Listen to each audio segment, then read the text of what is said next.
অবরুদ্ধ গাজায় গত ৭ অক্টোবর থেকে দখলদার ইসরায়েলি বাহিনীর হামলায় নিহতের সংখ্যা ৩৩,৫০০ ছাড়িয়েছে। গাজার মধ্যাঞ্চলে বেড়েছে হামলার পরিধি, দেখা দিয়েছে তীব্র মানবিক সংকট। ইফতেখার উদ্দিনের রিপোর্ট।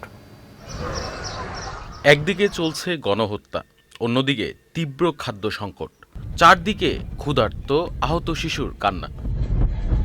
হাজার বছরের সভ্যতা যেন ধ্বংসাবশেষ নিয়ে দাঁড়িয়ে আছে।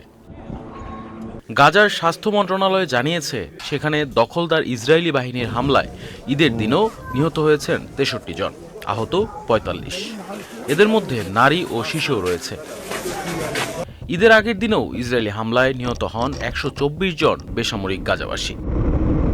সম্প্রতি গাজার খান ইউনিস থেকে সেনা প্রত্যাহার করলেও অবরুদ্ধ উপত্যকাটির মধ্যাঞ্চলে নতুন করে হামলা শুরু করেছে ইসরায়েল। স্বাধীনতাকামী সশস্ত্র গোষ্ঠী হামাসের এক শীর্ষ অর্থায়নকারীকে হত্যার দাবি করেছে ইসরায়েলি বাহিনী। Iftekhar Uddin, channel I.